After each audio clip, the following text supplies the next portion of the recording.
Cinema Club. My name is Andres Lorente. And I'm James Ruzika. And every episode of the Two Real Cinema Club, we watch two movies. We watch a new movie, and then we watch an old movie, and we compare like with like. And this episode, I say the same thing every week. I'm going to say it again. We're comparing the two films that share an awful lot. It's Spies, it's Trains, Chases, and Handcuffs. It's two films released 88 years apart. We have watched the new Tom Cruise Sprintathon, Mission Impossible, Dead Reckoning, Part 1. And we're comparing it to Alfred Hitchcock's 1935 adventure, The 39 Steps, the film which I famously cannot remember the name of. Is it 49 steps, 29 steps, 250 steps? Still 39, and not counting. It's an indeterminate number of steps. I was writing a little intro here, and I kind of was started to write down that these two films share a lot of DNA. But then I looked up, and apparently humans share 50% of our DNA with a banana. So it's not a useful analogy, and I'm never going to say that again. But these two films do share. They do share quite a lot. Are they? Is that true about the banana? I think it is. Well, I got it off Google, so it must be true. It must be. Okay. They share a lot. I was surprised how much they share, and there's actually some Dial of Destiny sharing going in here too. I'll talk about that later, I think. Yeah, I have a lot of comments about trains that we're going to make later on. But yeah. But right before we get stuck into the perils of train travel, we should do the socials. Yes, there's something called Instagram. Is it now called Xtagram or something? Give it any minute now, surely. Ztagram, yeah. We are at Two Real Cinema Club there. You can read the blog at tworealcinemaclub.com. You can comment on the YouTube channel. You can email us at tworealcinemaclub@gmail.com. Do please let us know what you think, ask questions, correct our mistakes, be like the rest of the world, offer us sponsorship, or explain how many steps there really are. James, you have called this, I think, 29, 39, 49, 59. I simply couldn't remember how many steps there were. Although, strangely, that does not impair your enjoyment of the film. I will say that I have started calling this episode the 39 Mission Impossible, because I think we're getting close to that number. Certainly feels that way. Please tell your friends about us. I think that's the best way to spread the word about the Two Real Cinema Club family. That helps us out. You can find us on Apple Podcasts, Google Podcasts, Spotify, YouTube, iHeartRadio, or wherever else you get your podcasts. Wherever else you do. I think in here you'd written whenever else. Oh, have I? I no wonder the socials are doing so badly. I can't even spell. That's it. I can't count and I can't spell. I've failed both hurdles. That's why you're a podcaster. I can talk, barely. Shall we get in or shall we get out? Shall we just spin around in ever-decreasing circles? Let's start the spinner with Mission Impossible. I often like to start with a mea culpa or some such thing. A confession. And I would say this. I would say Dr. Ruzika and I, we know that you, dear listeners, have infinite choices, and you have full agency when deciding where to spend your podcast listening time. We are glad that you have made the choice to travel with the Two Real Cinema Club. Having said that, I want to give you the permission structure to not listen to certain episodes or skip ahead if there's a film you know you will not like. I do this in part because I want the same permission structure for myself. My wife, who certainly gave herself that permission, left the film that we were about to discuss about halfway through, about the midpoint, and she never came back. I was a little bit worried and had to text her during the screening, but she preferred to sit in a car, very hot car, on a very hot day, for 80 minutes because she felt her brain would burn less there than in the cool and comfortable environment, controlled movie theater. Her mission was over. So, just to let you know, I mean, I listen to a lot of podcasts. I think we all do at this point. So, we're very happy that you're with us. But if you feel that a film is not right for you, or maybe our conversation is inappropriate in some way, please feel free. Fast forward. Feel free to check out. Yeah, come back the next week. We understand. We do the same things. All right.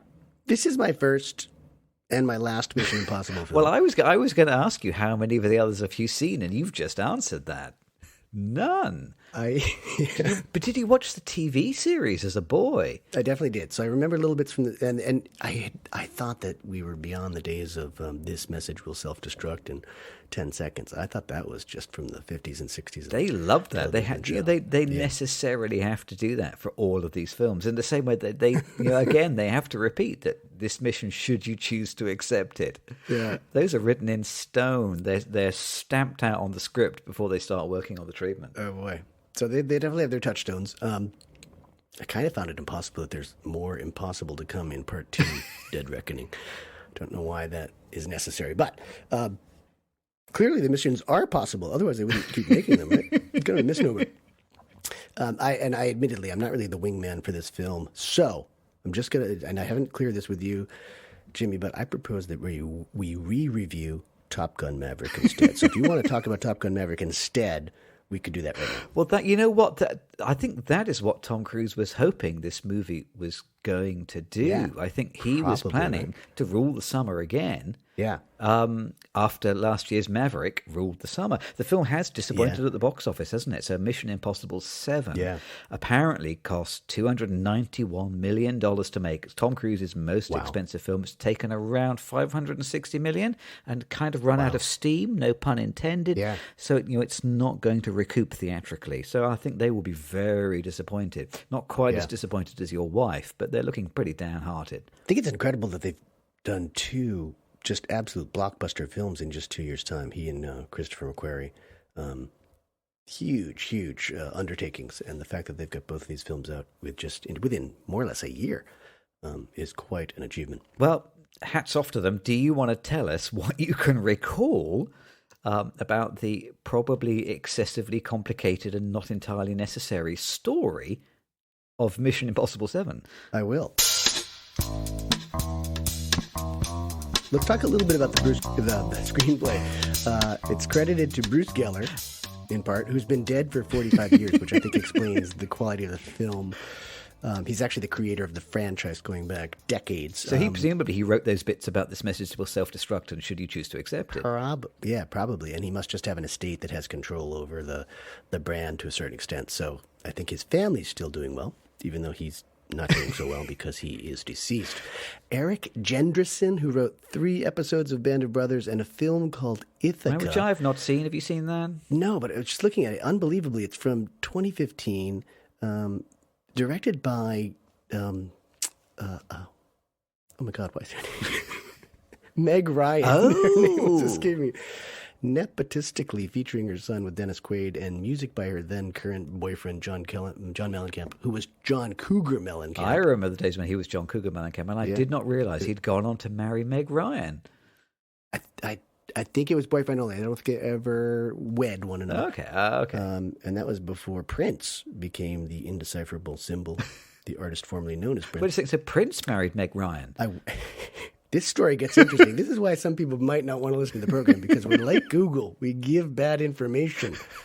Anyway, he's another writer. And then Christopher McQuarrie, who, of course, made his name writing. I didn't realize this. The Usual Suspects. The Usual Suspects. Great script. I do kind of feel if you can put The Usual Suspects on your screenwriting CV, you kind of have nothing to prove. That's it, yeah. And then apparently he wrote some of the Mummy films and some Impossible Missions. Then he wrote Top Gun Maverick. Yeah. Which is not without merit, which is why I was suggesting maybe we discuss that film instead. But then he wrote and co-wrote, I call it Dead on Arrival Reckoning, not Dead Reckoning, but Dead on Arrival Reckoning. Ouch, I'm being harsh. Cast: Tom Cruise, Ving Rhames, Simon Pegg, Haley Atwell. I don't know if she's sort of being introduced into the franchise Looks like it. Rebecca Ferguson, Vanessa Kirby, and Isai Morales as the bad non-white guy. Gotta have those evil dudes. Okay, let's start with it's not going to take long to get to the spoiler bill, I don't think.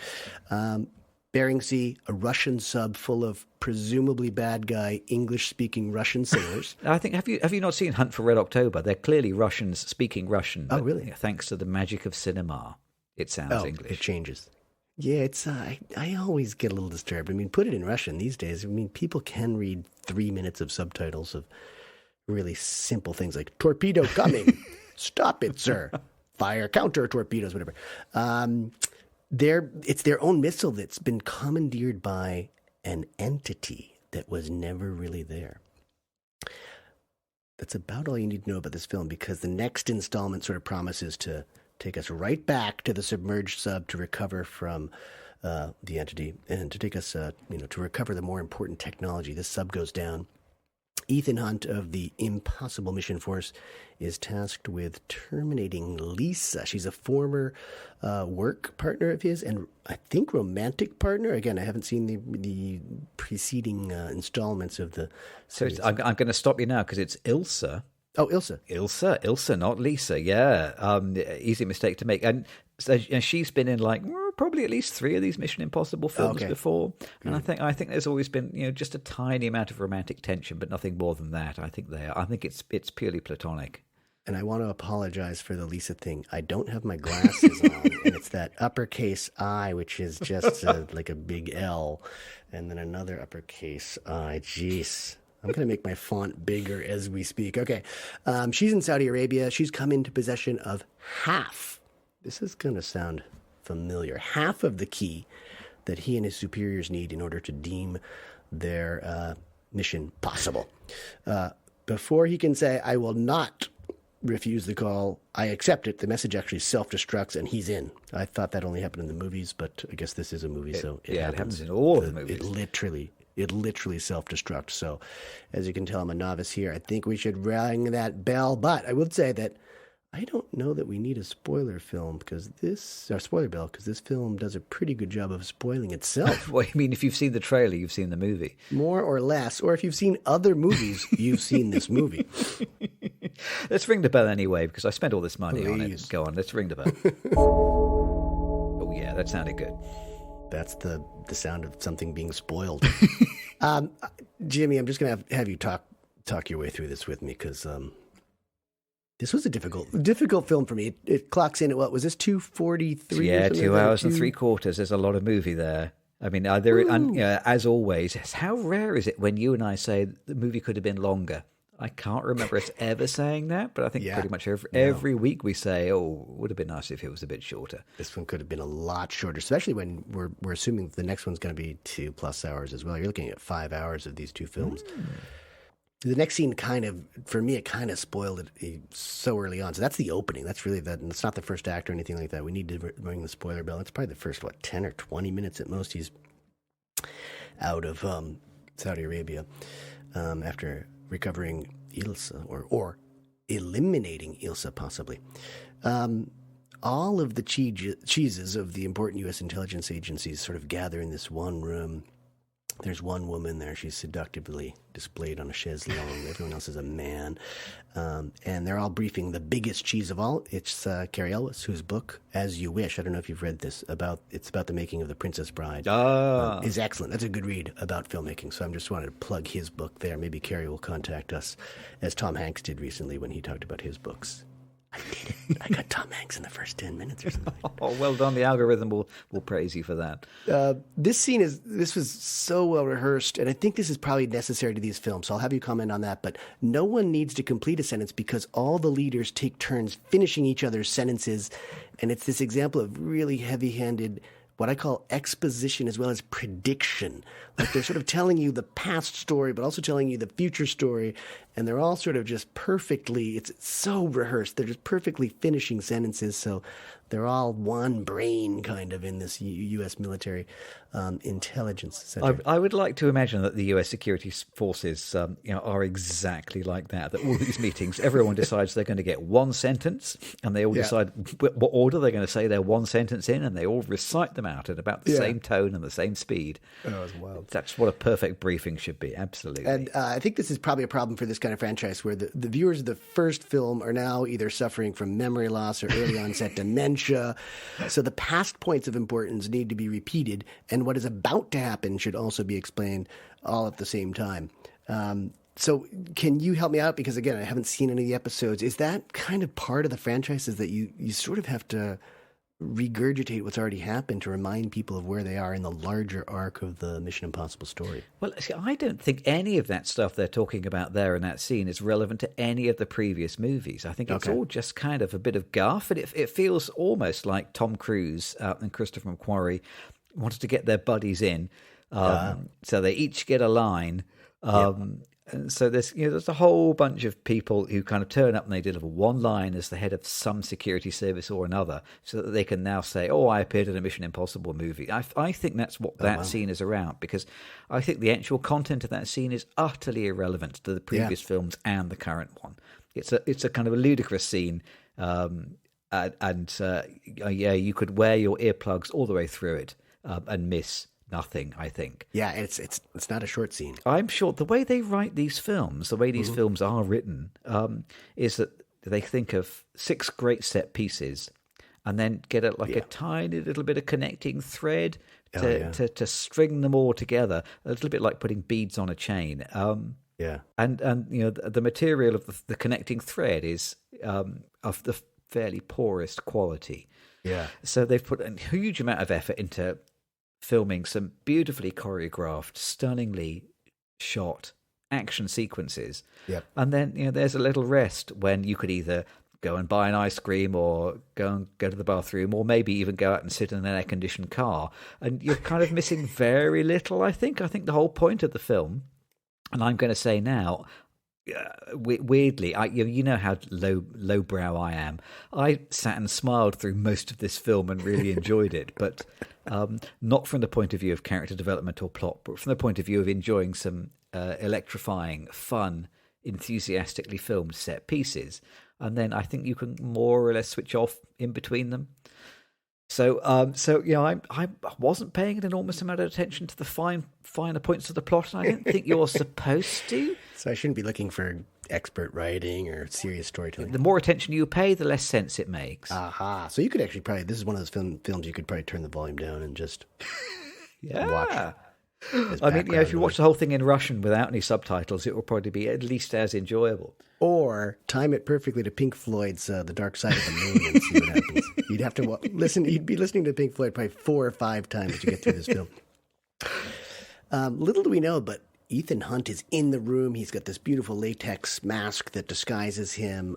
And I found that the character of Kittredge, his handler, is quite caricaturish. But again, maybe that's the point. Ethan sort of goes rogue. He seems to do this often. Which by now you'd think maybe he's not the best man for the job if he's constantly going rogue. But anyway, he goes on the hunt for he's got the match of the half key, and he ends up getting the half key that he needs. And he enjoys the company of buddies Ving Rhames and Simon Pegg, who are obviously part of his crew. I don't know how long term they've been on the crew, but yes, many movies. I think Ving Rhames has been it for probably 6 movies or something like that. Wow. I think. Good paycheck, just a regular paycheck of a big film. There's a scene of getting the key in an airport in Abu Dhabi where Grace, who's a really good thief but less veteran, I guess, than the spy, Ethan Hunt, enters the story.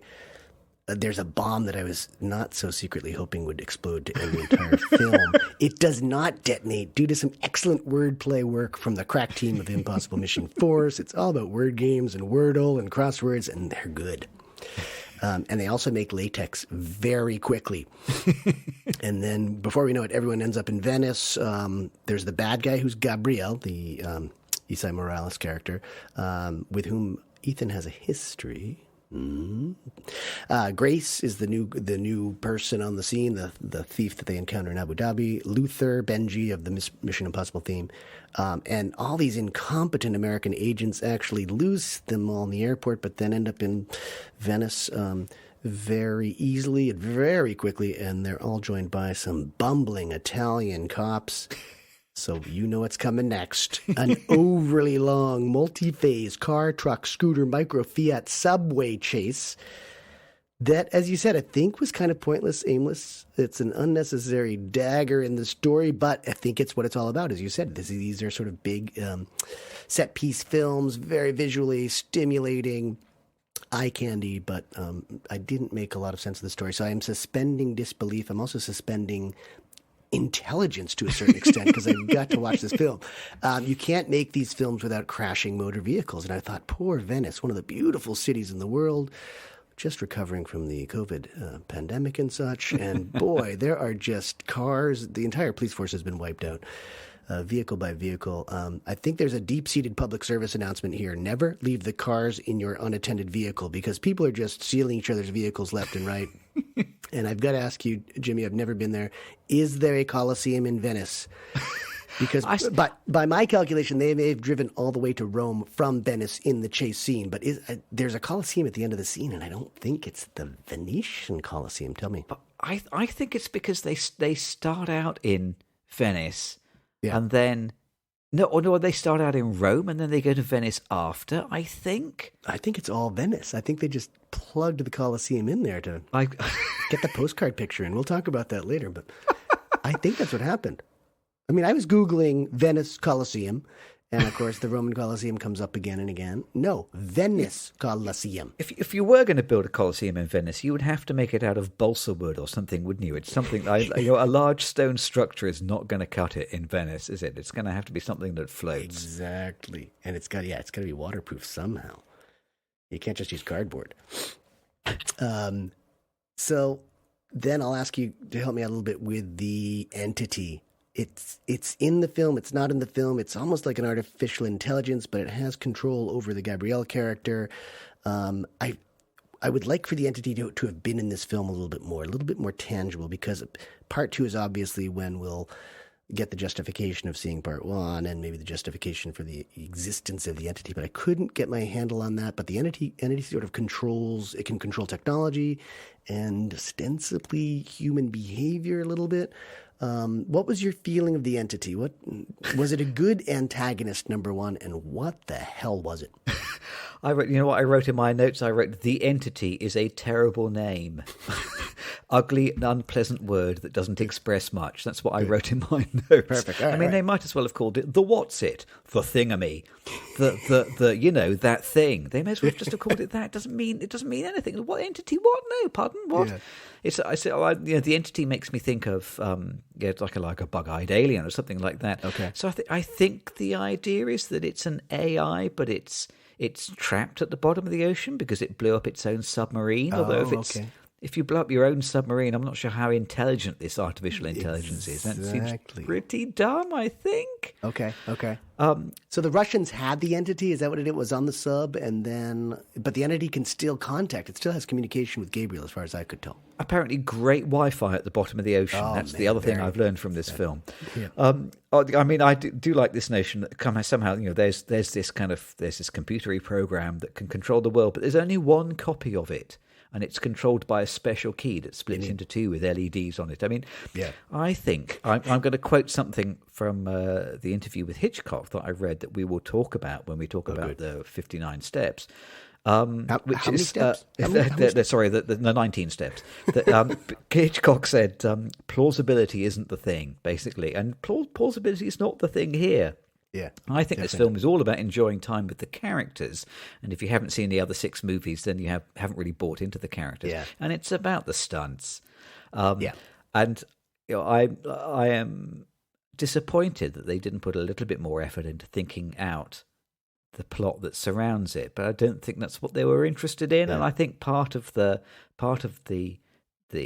kind of confusion and ambiguity of not really establishing who the antagonist is or what the rules are or how it works is the filmmakers telling the audience, we don't care about this, so we won't expect you to either. Yeah. Hey, look, we're crashing a car. I think that's how it works. Yeah. The notion that there is one computer program that controls the world, but it's no one is able to copy it or get their own version. Or I feel like if you've never heard of Napster, digital information can be copied. This is a strange thing to base your story on, but I think you simply have to go with it as being some kind of malevolent big bad. Yeah, and don't ask questions. That's what I took home from it. Okay, and so this entity actually needs the other half of the key in order to take over the world and such. The non-entity. That's good. That's good. Now I understand why they called it the entity, so we could pun on the non-entity. Yes, it is. It's ironic. There's this big party in Venice where it's invitation only, but everyone ends up at this palace party where Ethan comes into contact with age-inappropriate love, hate, hug, beat female foil number 3 in the form of Vanessa Kirby as the White Widow, who also needs the key and all that it represents. So there's 3 women circling around.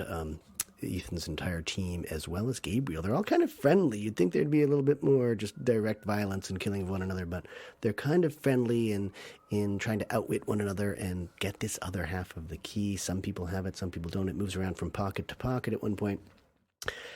I think what drove my wife off was the violence. It gets pretty violent. I don't know about Chekhov's rule when you talk about samurai swords, but I think that the sword should be swung round and hitting people. It doesn't.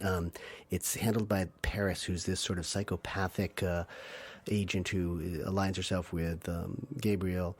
And Ethan, they're in this very, very narrow brick alley, and Ethan is duking it out with her and a goon on her side. Actually, it's the White Widow's goon, I believe. I think she's actually sort of working for several people. But anyway, Ethan doesn't kill her when he has the chance, and we have to remember that because the entity did and foretells that she will betray Gabriel by saving Ethan's life later. So we have to know about that. But we already knew Ethan was never going to die, didn't we? I mean... Yeah, absolutely. Of course. I'll speed up towards the end a little bit because it's climactic, of course. It's a big moment, but it doesn't,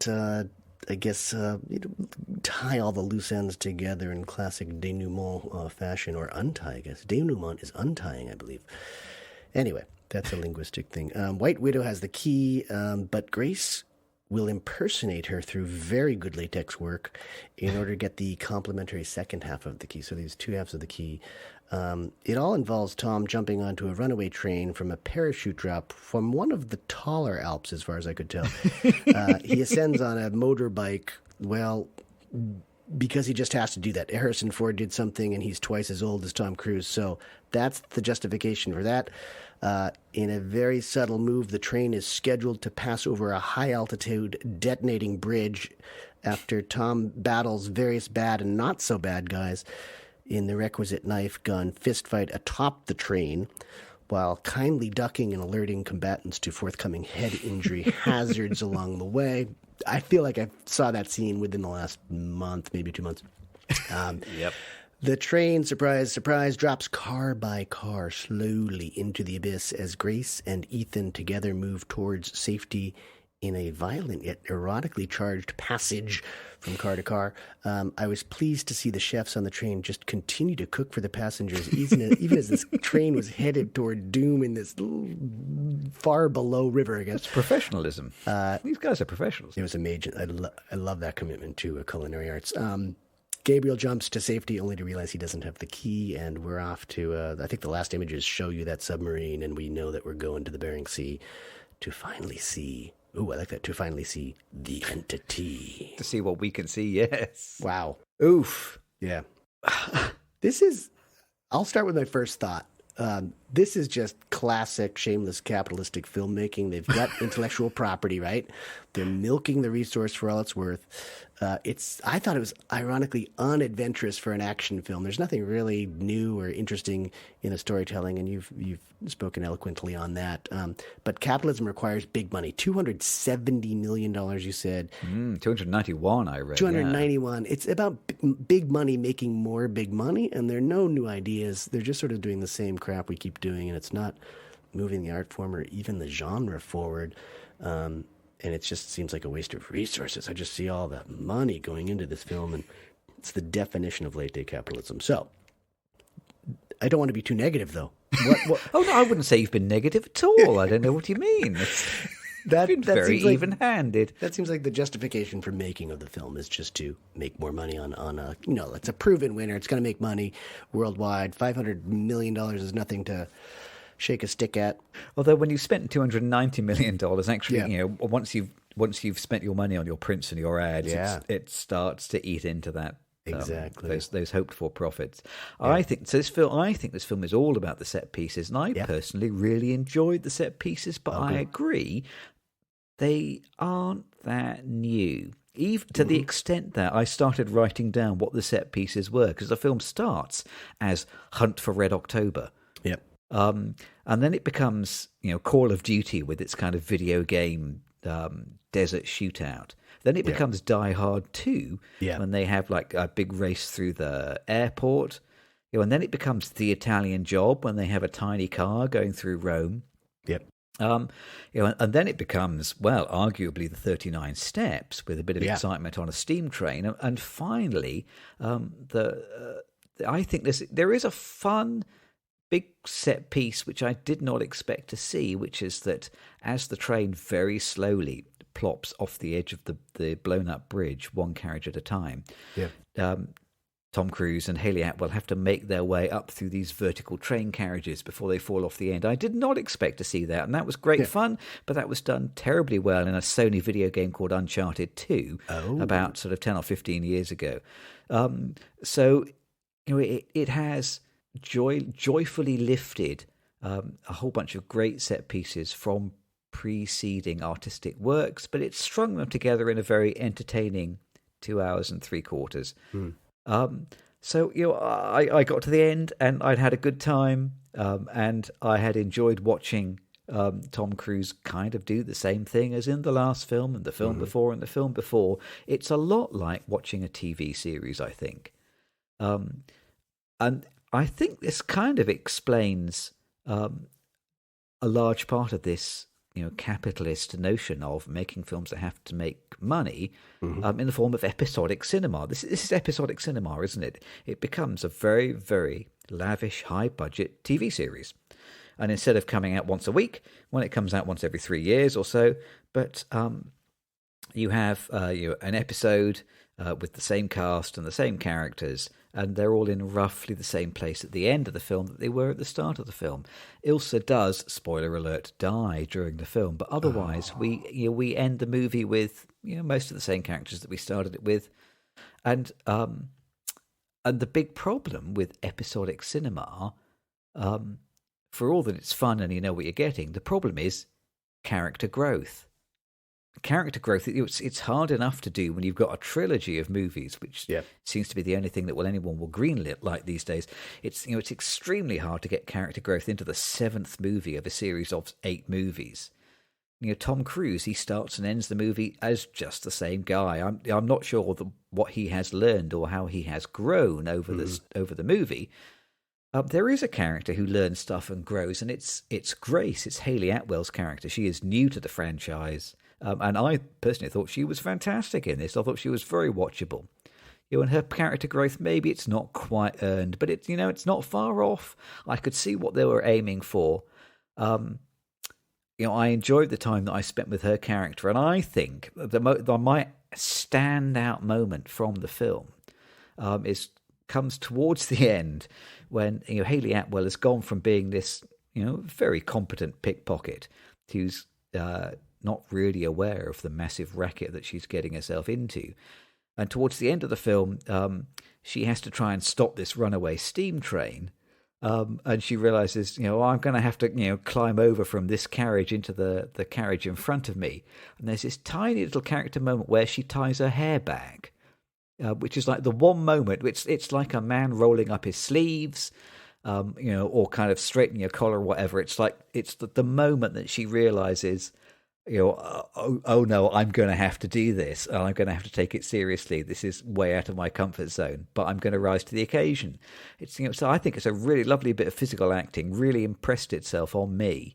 I think that's my favourite moment of the film. I think she is my favourite character in the film. Much though, as you well know, I will go a little bit non-critical at anything that stars Tom Cruise because I find him tremendously watchable.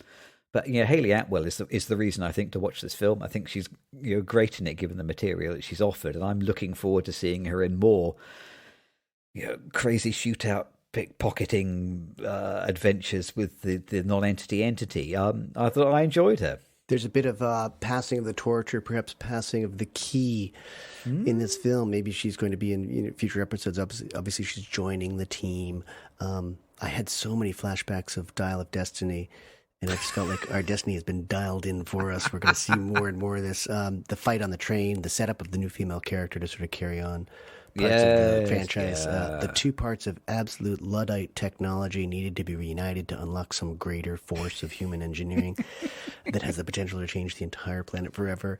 And all it, of course, taking place between one continent and the next, or even the next one after that. There's a lot of skipping and world tripping.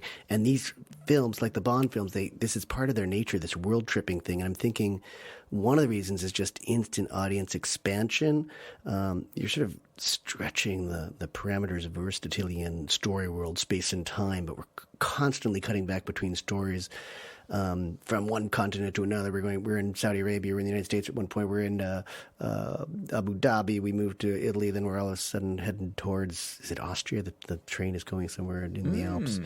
And I think it's in part, it's like pandering to the worldwide audience. Like if you see your country on screen, if the Romans see their Colosseum, even though it's supposed to be in Venice, they're still want to go see the film, right? So I think it's just actually chasing an international market quite intelligently and intentionally, I guess. I don't know how intelligent it is. It's really just trying to reel in more customers all around the world.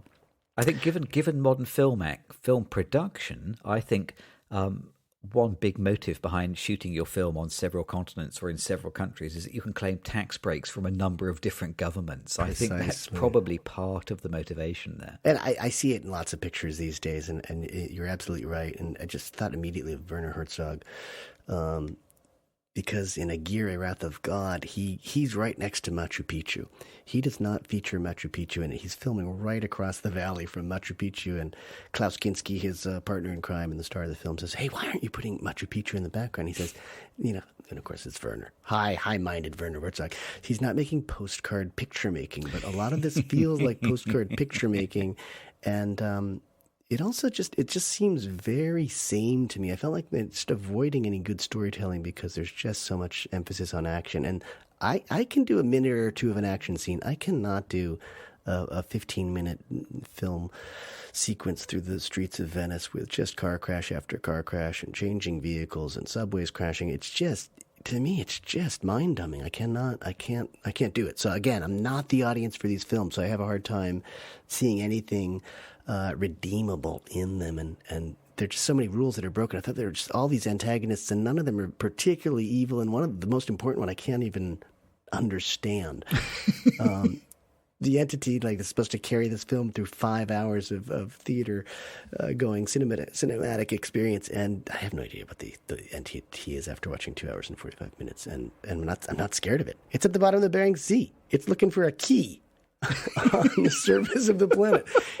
I didn't feel threatened. I felt threatened by a lot of the violence. And I think that's in part why my wife left the film, is that there's just tons and tons of violence in this film. And maybe I'm just getting too old to really give too much leeway to the filmmakers. But, people are having their heads bashed against brick walls. And then 2 or 3 minutes later, they're back up for the fight. And you can speak to this from a medical perspective. But there's a lot of stuff that people wouldn't survive, or they would have been hospitalized. But I guess these are sort of lower level superheroes. They're not necessarily invested with supernatural powers, but they don't seem to die very easily. And honestly, I think that the difficulty in killing someone should be much more emotional and mental and psychological. It shouldn't be hard to kill someone physically in this day and age. And they're just, they're making these people fight more and more and more for less and less reason, I think. So I think the violence is also off-putting for me, but I think we just accept that in films, and American films in particular, but probably worldwide. I mean, some of the Indian films I've seen lately are very violent, and the Asian films are also there. But I think the Americans have sort of got the market on it and passed that legacy along. It's probably appropriate they drive past the Colosseum because this is gladiatorial combat, isn't it? Yeah. We like to see blood. It's been this case for 2,000 years. I think the other way that these films live and die is on gags. I think when an action film really succeeds, it's been seeded with great gags, and I was kind of disappointed that there are too few gags in this film. Mm-hmm. I mean, some of the previous Mission Impossible films, there have been some really good gags, and they've managed to hit that tone just right. And I think there weren't quite enough good gags in this movie. There's 2 that I wrote down in my notebook. One, which I cannot get out of my head, is when Hayley Atwell realizes that she has somehow been co-opted into this elite team of international agents, and they're trying to persuade her that she needs to be the one who's going to put on the latex mask and pull off this massive heist. And she was saying, I was assuming that you were just going to dump me back on the streets, tell me to forget about the whole thing and give me some walking about money. And the sheer phrase "walking about money" that's fantastic. I'm going to use that in conversation as often as possible. Certainly, next time I'm trying to negotiate an improvement in my wages, "walking about money" is exactly what I'm going to ask for. I'm going to get it written down in my contract. And the other thing that did make me laugh, the other gag that I noted was just when you have this kind of big set piece car chase in, I think it is Rome. I don't think any of that is in Venice. I think they have a punch up in Venice, but I think they are driving around Rome. And these two cities are in the same country. They're probably pretty closely connected, aren't they? When he was driving around Rome with Hayley Atwell, just his expressions as she crashes her car into so many other bystanders. When he knows that he could drive it better, and it's just it's non-vocal mansplaining of him trying to persuade her. Oh, I should drive. No, don't do that. Oh, no, gear up. Yeah. That did make me laugh, that kind of quite masculine frustration at a woman driving. But overall, not enough gags in this film. And you know what? I think those are one of the easiest faults to fix. You can always write more gags. You can chuck money at a script and get a few funny people to come up with, a dozen gags each. Yeah. Shoot them all, see which ones work. Yeah. It should not be hard to polish up a script with a few gags these days. Presumably that's why Simon Pegg is there. And if anybody wants to ask us to polish their script up with some gags, you and I would be delighted any time. I think there's no excuse for a film not having enough gags. Yeah. It's 5-hour, 39-minute drive from Venice to Rome, 326 miles. So that's not even enough time to watch this film twice. They're so close. Oh wow! What would you say if you had to explain to somebody who hadn't seen the film? Yep. What would you tell them is the theme of this film? What is the theme? What is the underlying message? Ooh. Well, money makes money. I think that's sort of outside the film. I think the underlying message is just keep punching and kicking and shooting and sword fighting with people, and eventually you'll get your way, or you'll get the key. You'll get half of the key. Mission Impossible : just keep punching. Yeah. I must say, there is a scene kind of reasonably early in the film, the Die Hard 2 scene, where they are pursuing this key from pocket to pocket through a Saudi Arabian airport. Yep. And Simon Pegg is distracted by a possible nuclear bomb, which he has to defuse using word puzzles. And one of the word puzzles is something like, what's the one thing that's most precious to you, or what's the one thing you don't want to lose, whatever. And he said, I don't know, my friends. And I thought, that is the theme of the movie, isn't it? Oh. Actually, I think the theme they are trying to state is one of my personal favourite themes for any movie, and one which I've used many times, which is just no man is an island. Yeah. And I think that is what they are trying to express, and you get a bit of kind of buddy time with Tom and his spy kind of friends. Yeah. And they're kind of welcoming Hayley Atwell into the friend group. Mm-hmm. And and they get to have a little hug on a rooftop over the Doge's palace. And I think the film is trying to say that friendship is important, although it has a funny way of saying it. And arguably, maybe the entity is the antithesis of this idea, because it's all alone at the bottom of the ocean. Yeah, a little bit like the teenage boy alone in his bedroom. It's it's telling you get out and make some friends, isn't it? Yeah. I think that's what they're aiming for. Did they succeed? I don't know, but I think I enjoyed it a bit more than you did. You did, for sure. That's a lovely interpretation. I think you're very generous. That's why I'm happy to count you as my friend. It's all about friendship. Friendship is magic. I tell you what, you may find this difficult to believe, but I reckon there might be some reasons to phone. It's not the cliche squad this week. I think it should be the cliche SWAT team. Oh, I like that. Who come in with helicopters and high velocity rifles. Please, but shall we call the cliche SWAT team? Please. Cliche SWAT.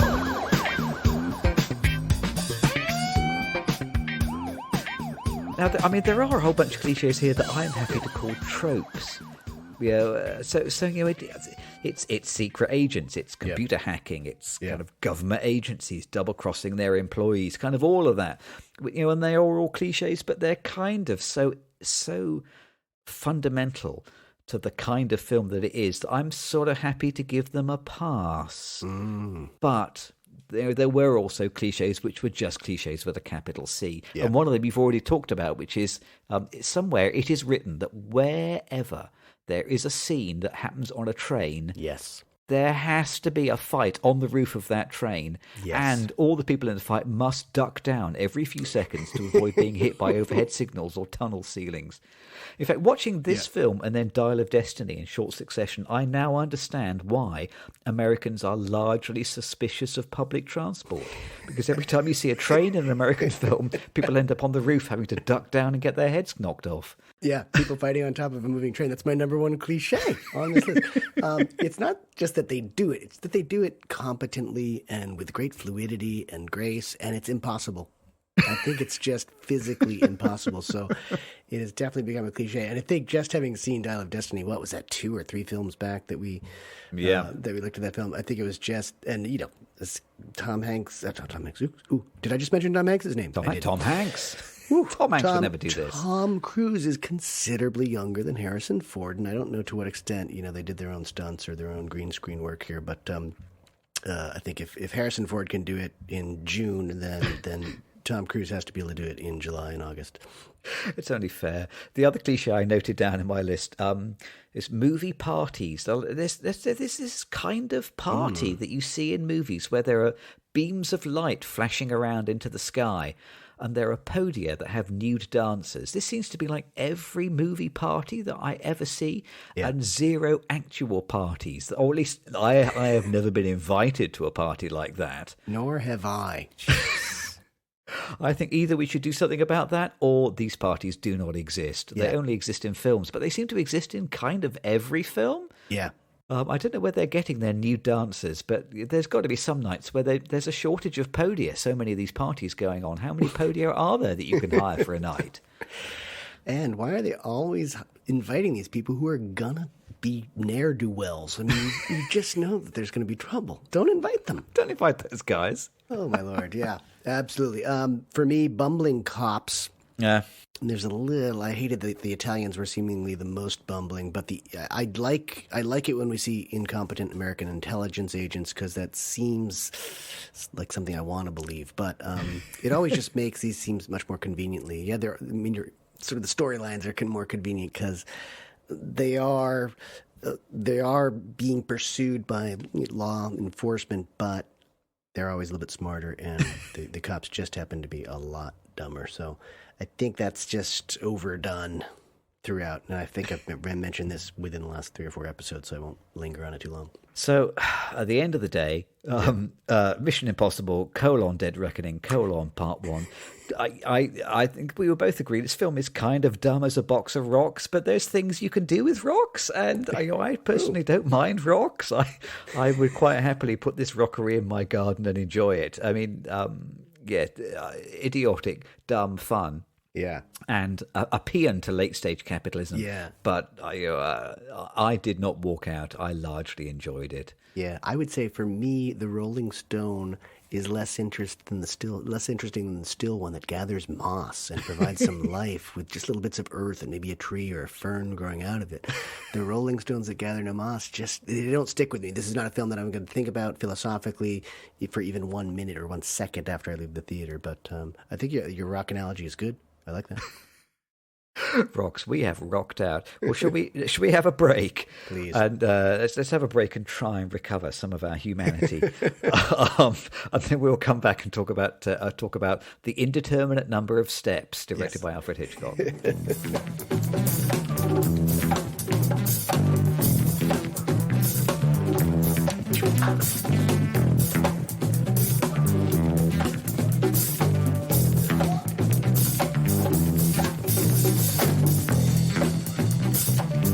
It's funny, this one got bumped by the Granny Tess sponsorship a long while ago, yeah. And then I just wasn't sure this was the right sponsorship for us. But this potential sponsor persisted. So I'll give it a go. We'll look to some feedback from the TRCC community to decide whether these guys are for us. But sadly, when most of us think of male enhancement, we don't think of intellectual or educational or emotional pursuits that make us more tolerant, compassionate, and thoughtful, sentient beings. And thereby more attractive, I would say. No, we think more about impotence. We have all heard more than enough about erectile dysfunction. But what about erectile hyperfunction? From our new friends at Down Dicton comes Flaccid X. Are you a person with a penis with persistently pestering petrified private parts? Or are you the partner of a person with a penis with persistently pestering petrified private parts? If yes, then Flaccid X may be the curative just for you.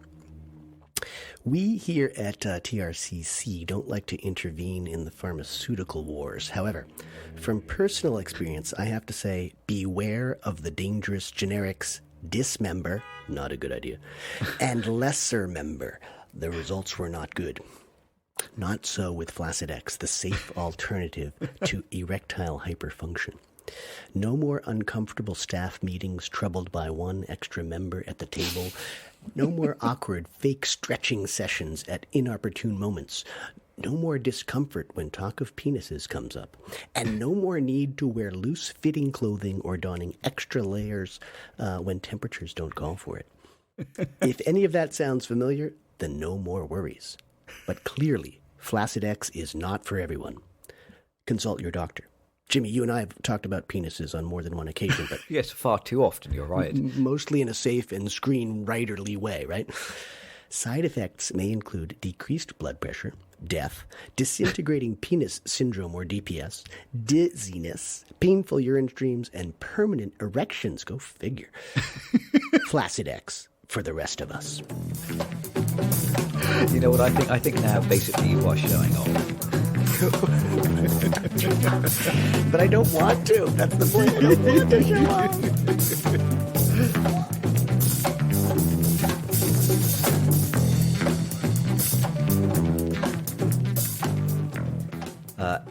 And we are back. Over the break, I have checked exactly how many steps it is. It is definitely 39 steps. Yes.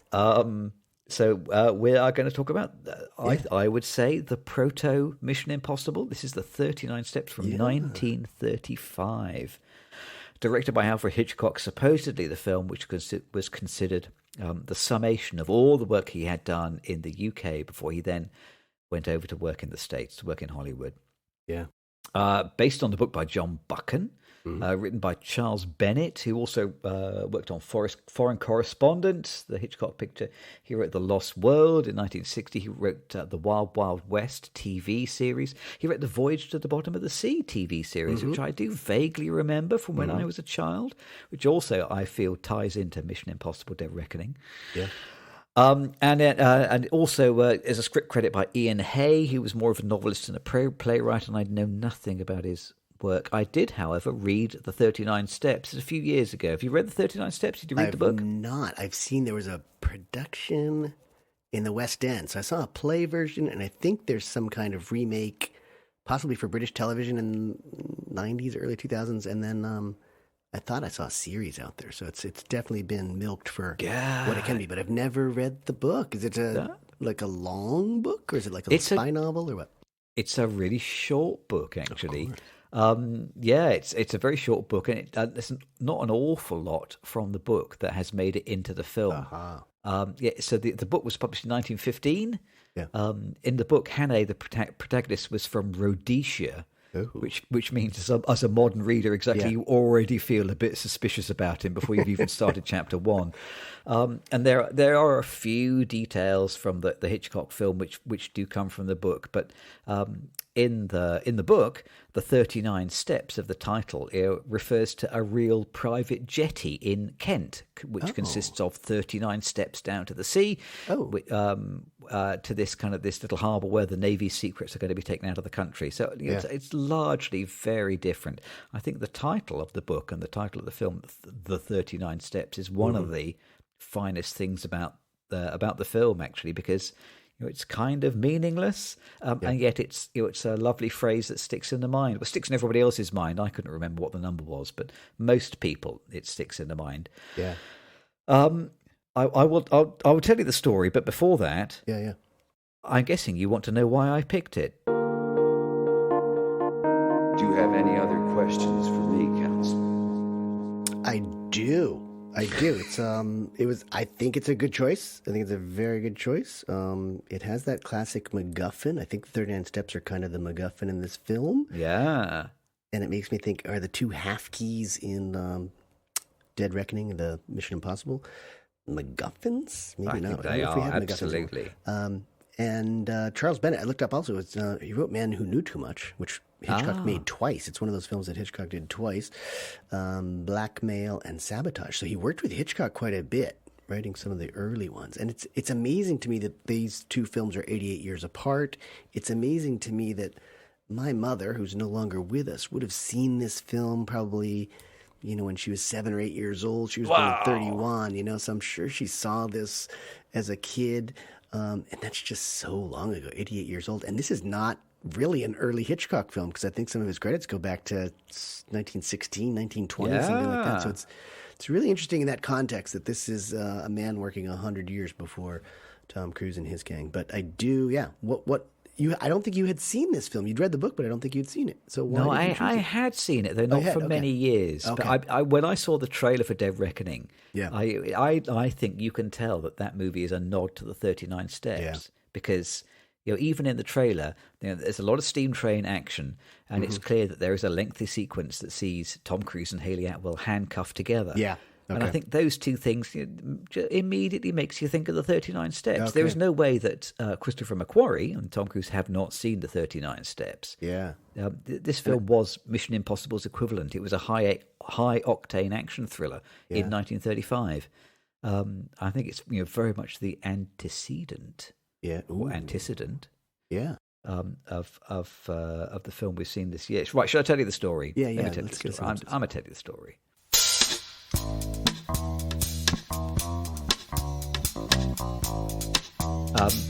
So in the film, Richard Hannay is a dashing Canadian proto-Cary Grant figure. He's visiting London, and he meets Annabelle, a mysterious, maybe German woman, after a panic at a London theatre during the act of Mr. Memory.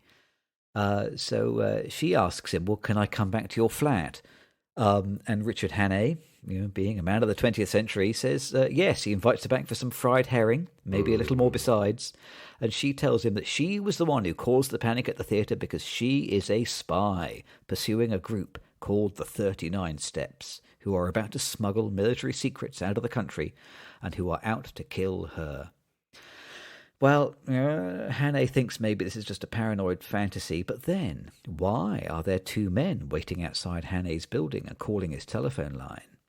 And then, some hours later, Annabelle staggers into Hannay's room in the small hours with a map of Scotland in her hand and a knife in her bag. So he's convinced by her story. Hannay takes the train to Scotland to find the 39 Steps before the spies can win. But the body that he has left behind in his flat, that means he is being sought by the police on suspicion of murder.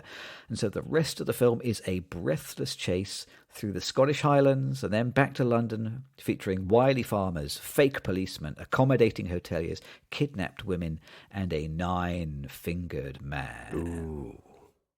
The missing digit, the missing link. And it's 85 minutes, I think, isn't it? Yeah. So it is so brisk, and still 88 years on, tremendously fun, I thought. Still fun. I've done the same thing this time round that I did with the last time we watched a Hitchcock picture, which is go directly to the source. I've got the Hitchcock Truffaut book, which is a massive book, the Truffaut interviews with Hitchcock, and you can always find something interesting from a primary source. Truffaut loved and admired Hitchcock, and Hitchcock was pretty relaxed talking to Truffaut, so he is delighted to explain at great length his own thoughts about his own work. So I copied down a few quotes which I thought was interesting from their interview together. Hitchcock, he says the thing that he loves about Buchan's work is his understatement of highly dramatic ideas. And there is kind of a bit of understatement in the film. Certainly it's not understatement that lives on in Mission Impossible. Hitchcock says, I worked on the scenario with Charles Bennett, and the method I used in those days was to make a treatment complete in every detail except for the dialogue. I saw it as a film of episodes. And this is very Mission Impossible. He said, I made sure the content of every scene was very solid, so each one would be a little film in itself. This is kind of what you've ended up with, actually. So we have got a sequence of, they're almost like a sequence of standalone little short films. Yeah. He was very proud of the fast transitions, one scene leading up to the next without let up. And he says, you use one idea after another and eliminate anything that interferes with the swift pace. Some films are slices of life. Mine are slices of cake, he says. And then the final thing, which I mentioned earlier, which is, he said, I feel like I should do the Hitchcock voice. I'm not concerned with plausibility. That's not a good voice. I won't do that. That's great. It was nothing like it. I don't know who that was. I'm not concerned with plausibility, he says. That's the easiest part of it, so why bother? So, he was interested in pace, impetus, but not plausibility. Yeah. But, the lesson that is learned is that, if you keep the pace up, don't let the audience pause for long enough to start asking questions, then you can just keep spinning out more candy floss and keep the plate spinning. This is too many spinning analogies, but basically you keep it moving. Yeah. Had you seen it before? Oh, I've seen it a number of times. Yeah, I can't count, but I'm sure it's somewhere between 5 and 10 times. I like what you just said about pace and also this collection of distinct scenes. So I have something to say on both of those. There are a couple of points where Hitchcock gets action moving quickly simply by speeding up the film. I love that. It's an old technique, I think, and I wish Mission Impossible had sped up some scenes as well to play faster. But it's kind of comic in hindsight, but kind of an old trick. And I think the short film analysis is kind of relevant because I think he made a lot of short films. Like a lot of those early films that we were just talking about in the 19-teens and 20s are actually, I think, shorter films, probably much less than even 83 minutes here. And then I'm gonna just point to two scenes as being positive and negative in terms of this collection element. Before you tell me about the two scenes, it seems ludicrous in an 88-year-old film, but should we ring the spoiler bell? I guess so. Yeah, maybe we should. I think this film is exciting enough. Yeah, that it still deserves not to be spoiled for those who still have not seen it. I'm going to ring it. Yeah. There, I feel better now. That's like an age-appropriate spoiler bill. But, I'm sorry. The spoiler bill is certainly older than 88 years. You're right. I guess I just assumed that everyone has seen this film, but I shouldn't do that. The first film I would talk about is this. There's this milkman escape scene where Hannay has to dress up as the milkman, and it's a great little scene. It's an interaction with a character we only see that one time. He's just kind of getting out of the building where the woman has been murdered.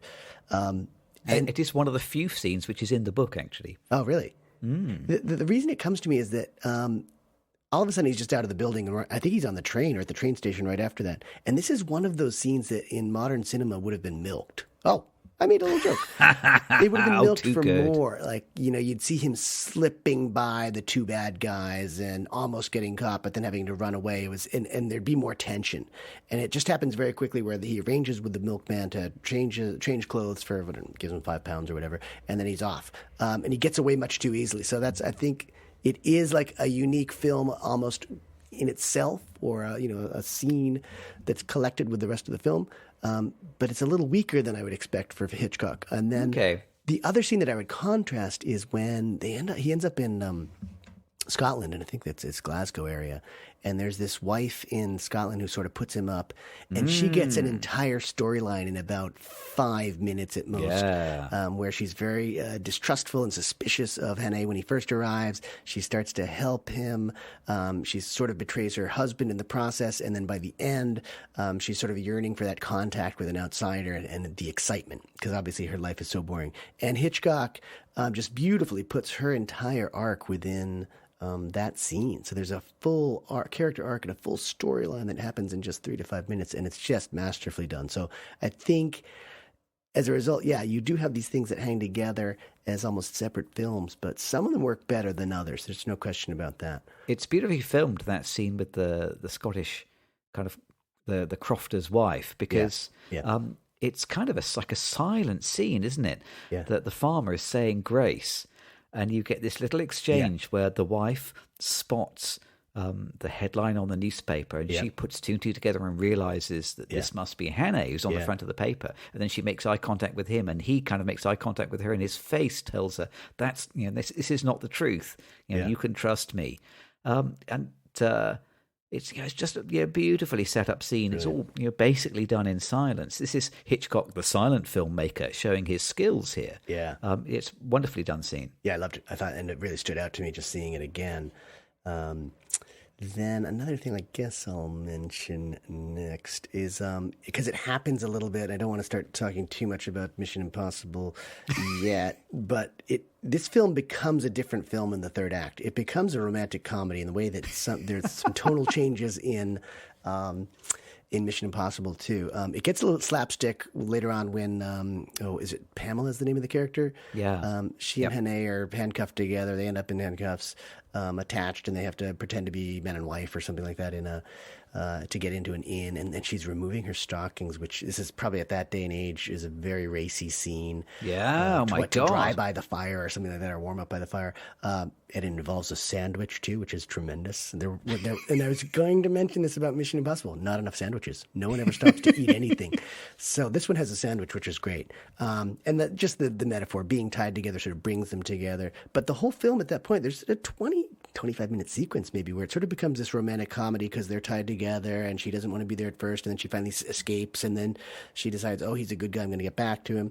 It's the kind of thing where I'm thinking at that point in the film, you have to see guns. You need to see some gunfire, right? There's going to be some excitement, but it turns into this almost third of a film, almost a third act of the film is largely this sort of romantic comedy. Did you pick up on that? Did you have the same feeling or not? Yeah, well, I was kind of watching this film with my 1935 eyes on, and after it was over, I was trying to imagine, well, what does this film look like, with my 2023 eyes on? Where in my head, there's like another cut of the film where, I mean, I agree that is a kind of, a strange romantic comedy setup, but you look at it with a modern point of view, and basically Hannah is like a sex pest, isn't he? Like in my head, Annabella so she's the German woman who gets killed in Hannah's flat. We never actually see her be killed. It's just that she's alive, and then in the next scene she's got a knife sticking out of her back, and she staggers into Hannah's bedroom. And in my mind, there is a cut of the film where Hannah actually is the one who kills her. We don't see the murder, we just see the knife sticking out of her back. And then he goes downstairs and he confesses the crime to the first man he meets. He tells the milkman there's a dead woman in the flat upstairs, and the milkman doesn't believe him. And Hannah thinks, I'm going to get away with this. And he goes on the run, and then he continues to commit a series of sex crimes as he runs away. He sexually assaults a woman on the train. He almost rapes a woman at the farmhouse. Then he impersonates a local politician. Then he kidnaps a woman. They're kidnapped together, and he forces her to run away with him. He forces her to check into a hotel. He forces her to take her clothes off and get into bed with him. It's basically, this film is Hannah is like a serial sex criminal.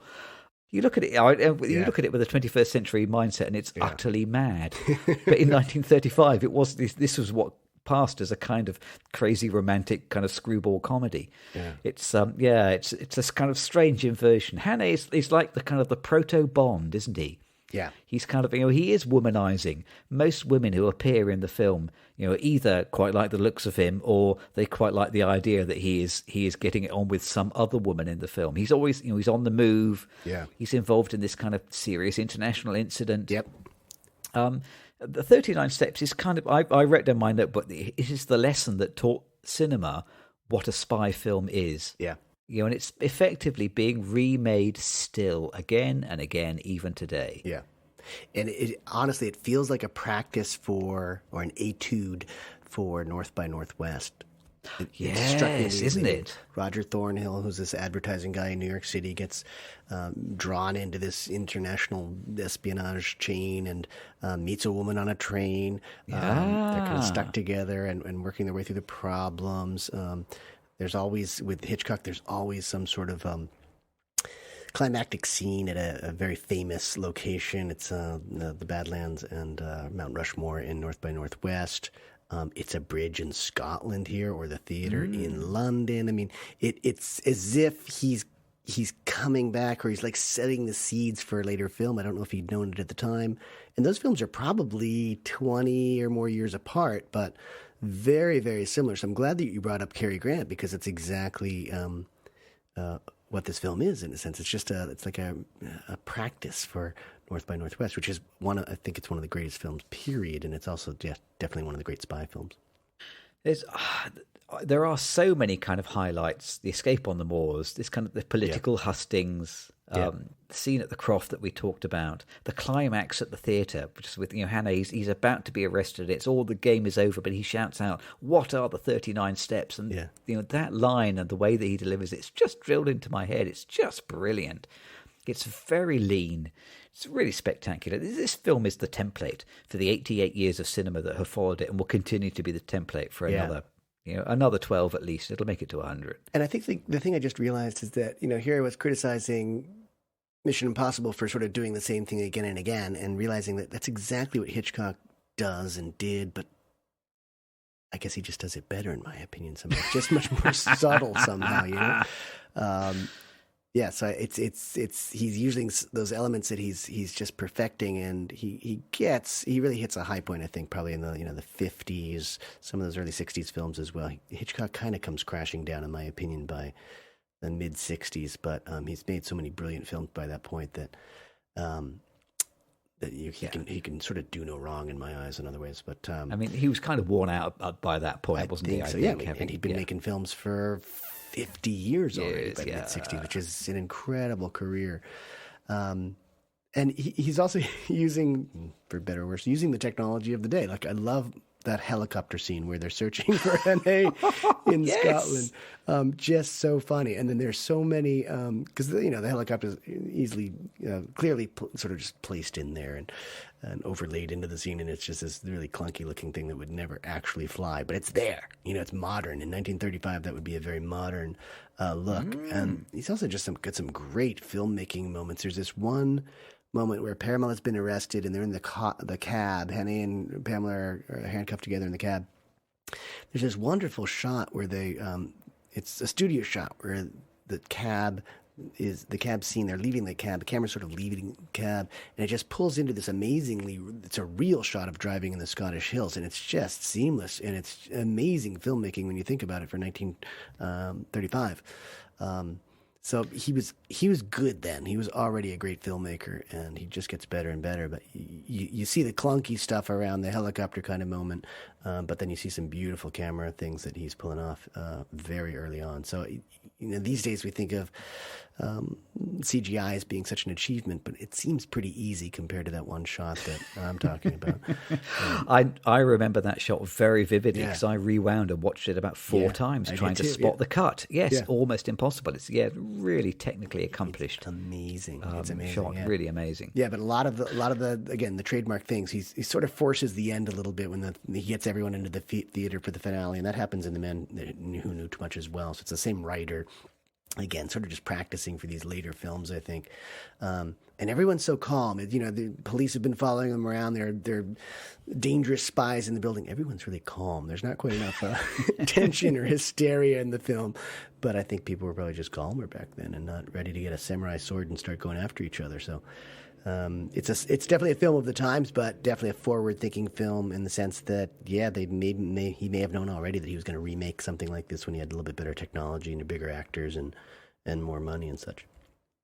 I do slightly hesitate to hero worship at Hitchcock's altar too enthusiastically, because it is clear, we know now, Hitchcock probably not a very nice man. And in the context of what we know now, it's clear how the film itself, it's pretty misanthropic. I think it takes a pretty dim view of of the Scottish, dim view of the working classes in general. You get like the heckling audience who are trying to ruin the show. You get the conniving milkman who can't wait to help this guy kind of escape from having a quick how's your father with this married woman. You get the vulgar salesman on the train.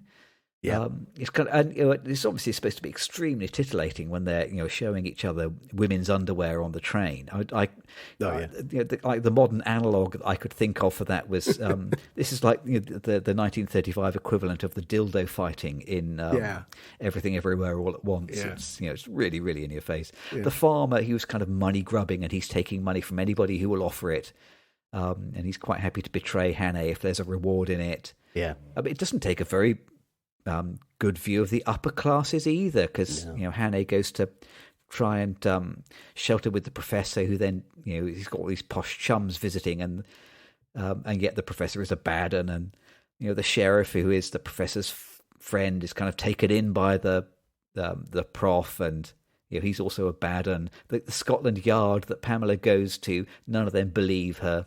yeah. So kind of the film in general, it tolerates women. It doesn't particularly have a very good view of humanity in general. Most of the people in it, the film looks down its nose at. Yeah.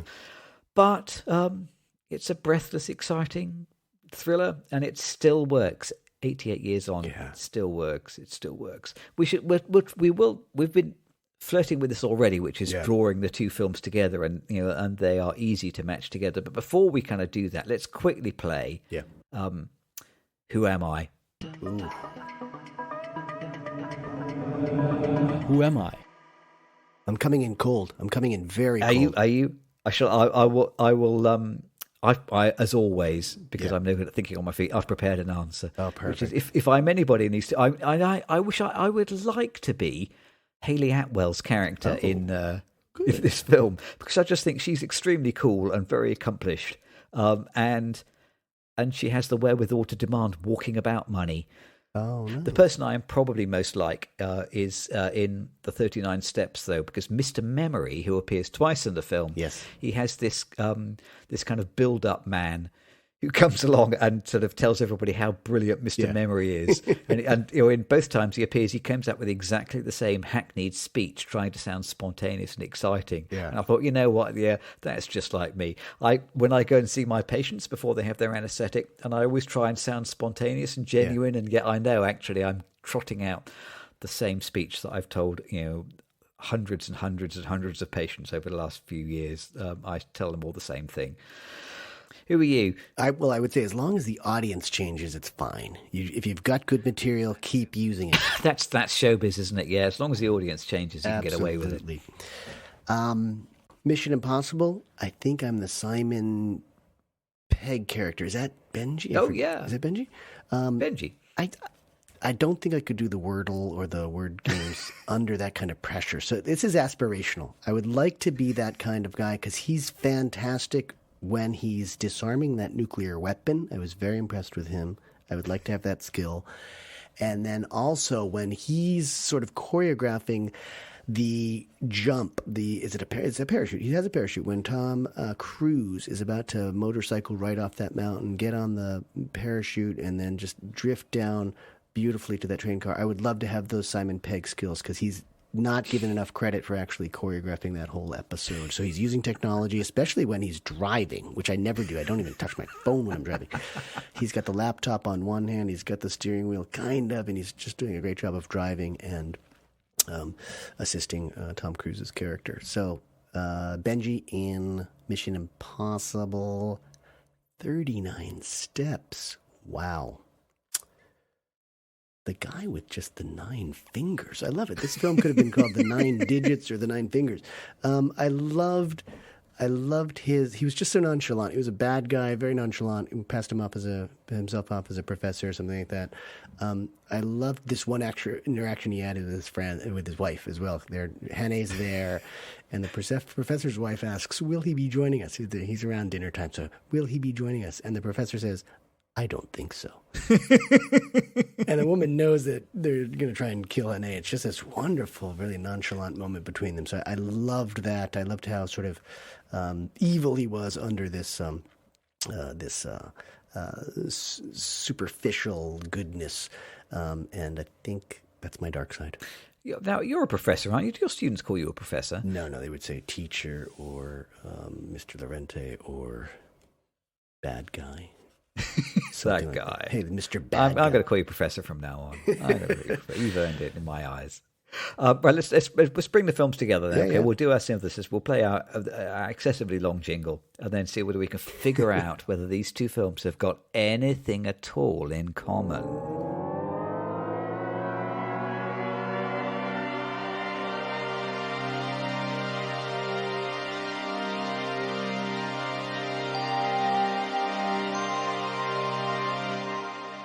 So, I mean, I've already said I'm going to repeat myself, and in a way, it's a stretch, and simultaneously, it seems obvious. I think Mission Impossible: Dead Reckoning is kind of a remake of the 39 Steps. It has steam trains and spies, and a lengthy section that has the hero handcuffed to a female antagonist who he then wins over. I mean, the films aren't the same. No, but they kind of are. There's some closeness for sure. And I think more saliently, the 39 Steps it's the proto Mission Impossible, isn't it?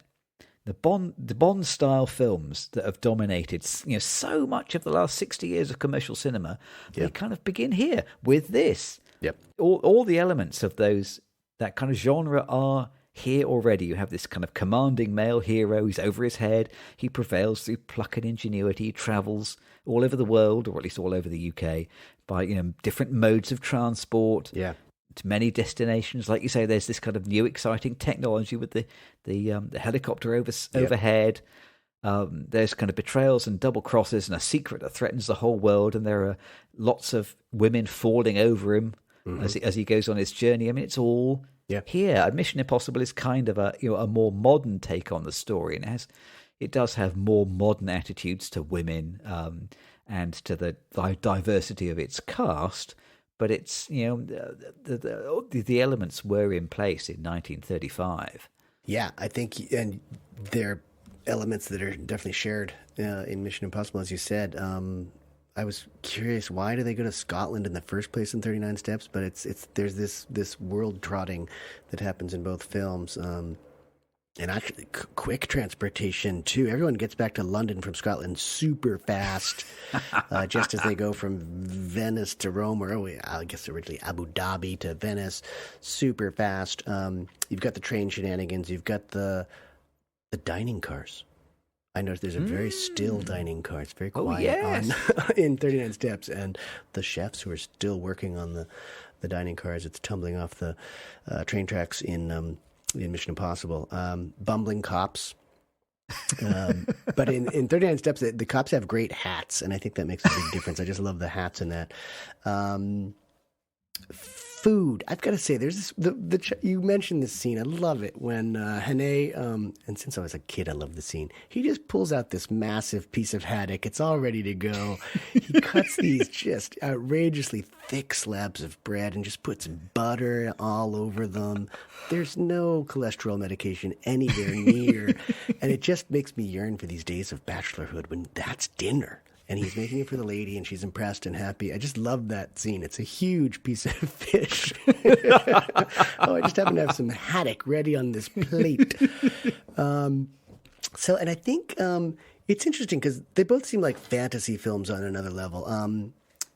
39 Steps is really, it's just a very studio-like look. They're going to this tremendous extent to make the film sort of seem fantasy-like. And I think it's different. Like today, people are going to tremendous steps to make things look uber realistic, And back then, I think it's, but in the context of this like completely fantastical storyline, Hitchcock is really trying to make things look a little fantasy, like those images in Scotland when they're using sets. It's just bizarrely desolate, and it's very much a studio.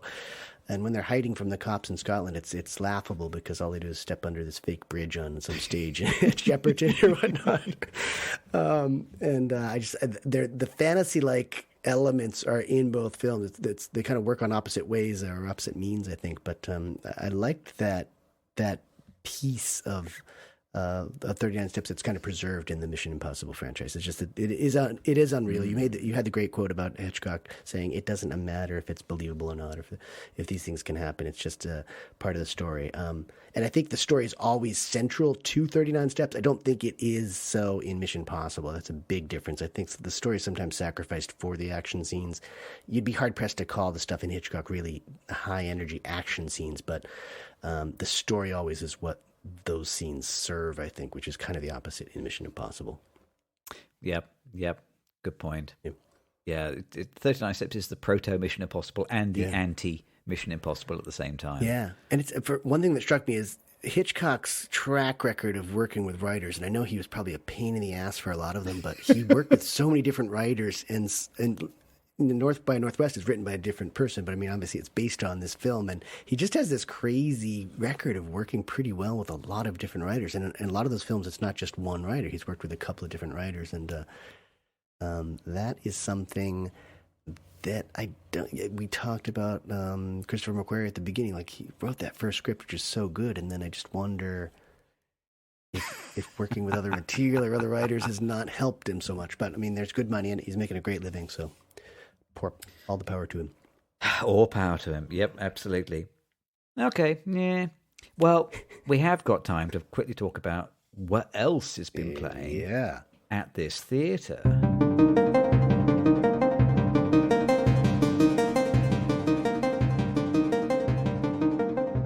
I'm going to force you to go first this time. Okay. Have you seen anything else since the last time we spoke? A lot. For a couple of reasons, yeah. I knew I could rely on you. Well, we had the 3 weeks this time. I think people might not know this, but we've gone 3 weeks when we normally go 2. So I've had an extra week in there. I've been completely at the end of summer vacation mode. So I've seen a lot. The thing that was hardest for me to see was actually Mission Impossible, because it left my neighborhood theater very early on. I think it had a run of a couple of weeks. It was not popular in my neighborhood, so I had to go elsewhere to see it. But then I started watching all sorts of stuff. I saw She's Gotta Have It, which is Spike Lee's first film. Oh, wow. Interesting to go back and see that and see how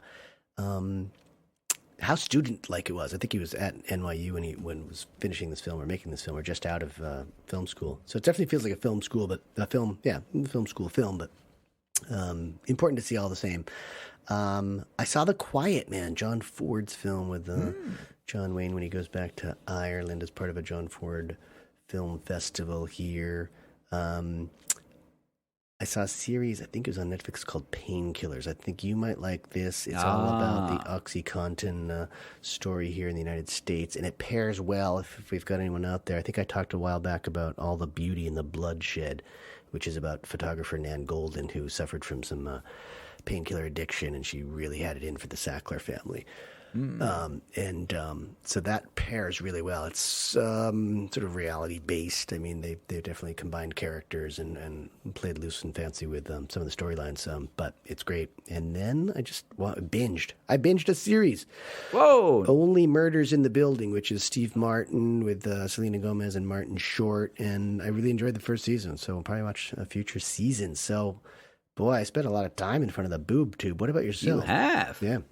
I only have 2 things playing at my theatre. One of them is Mission Impossible 3. Yeah. So we've been sort of slowly making our way through the movies.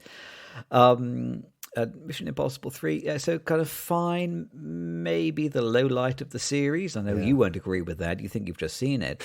There's nowhere to go.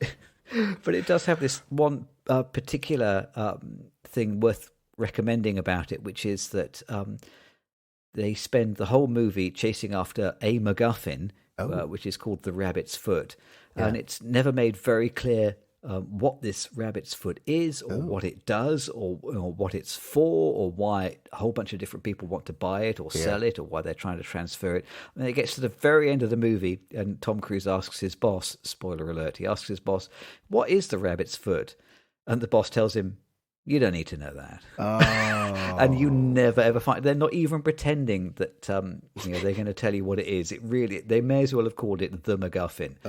Oh. So which is, it's notable, and they're kind of, they're playing with the audience, I think, here. The thing that Hitchcock said was that it doesn't really matter what the MacGuffin is. It's that just the important thing is that the audience believes that it's important to the characters. Yeah. It's the only thing you really need to know. It doesn't really matter what it is, and so they're kind of very explicitly doing that with Mission Impossible 3. The other thing we saw this the other night, was the 2015 screen version of Macbeth. Michael Fassbender, Marion Cotillard, directed by an Australian guy, Justin Kurzel. Okay. It's pleasingly not too long. It's under 2 hours. But the thing that really kind of made me surprised was at the end of the movie, the credits come up and you get the director and it says screenplay by, and do you know what it said? No. Shakespeare. William Shakespeare. Screenplay by Todd Luizzo, Jacob Kossoff, and Michael Leslie. And I kind of spent the rest of the credits thinking, what? No, what? Wait a second, no what? Bard. Who? And then later on it says, based on the play by William Shakespeare. No, what? I don't understand how there are 3 people credited with the script when it's just written by Shakespeare. I presume it's 3 people who got together and decided which bits they were going to cut out to make the film slightly shorter. But I thought that was pretty remarkable. So well done, guys, for writing Macbeth. Cheeky. But and the film is kind of fine. It's okay. It's, oh my God, Macbeth, fantastic play, difficult to mess it up, really. What a poem. Beautiful. So that was 2015, you say? So a 2015 version, yes. Like and the other thing that really stood out was that Harvey Weinstein gets a significant credit on the film as well. And I was thinking, well, won't be seeing that on many films in the future. It's interesting how that leaps off the screen at you now. Yeah. Well, next time round, the audience will be happy to hear that you have chosen the film and not me. So it's going to be a little bit more of a highbrow quality experience, I think, next time. What are we watching next time? I believe we are watching Past Lives, which is a 2023, certainly feels like an independent film. Which is a Korean picture, is that right? I think she's Korean-American. Yep. Takes place mostly in, bounces around a little bit, Canada and New York City, following the sort of the potential romantic life of a Korean who's gone from Korea and ended up in New York City via Canada. I think that's where the money is. You have a good point there. Tax breaks. 3 different countries. You get some money. She sort of reconnects with a friend or a love interest from childhood. And we're going to compare that to Sliding Doors, which I think is 96 or 97, somewhere in there. Yeah, Gwyneth Paltrow. Yeah, it's one of those Gwyneth Paltrow in her English phase, right? Didn't she do a couple of these films with English accents and such? So I think they'll pair well. I hope so for the crowd. So look for those. Let's find out. I've already seen Past Lives, so you are going to kind of lead on that one in part because it was 2.5 months ago, I think, when I saw it. So, but I haven't seen Sliding Doors but the once when it was released. So, yeah. So I think it'll be good. And then, okay, we'll talk about some old nonsense at the popcorn counter in the meantime. Definitely. So thanks again for joining us. The 39 Steps is available absolutely everywhere. Yeah. I think it's out of copyright now. I watched it on YouTube. There's a whole bunch of different versions on YouTube. Yep. It's if anybody listening to this who hasn't seen it, God, check it out. Great movie, and I enjoyed Mission Impossible too. So I'm not gonna complain. I had a nice time this week. Thanks for joining us always. We will see you next time. Until then, happy watching. Goodbye, everyone. That was a cheesy send off, wasn't it? Well, I didn't hear it. I think you may have dropped out. I just said goodbye, everyone.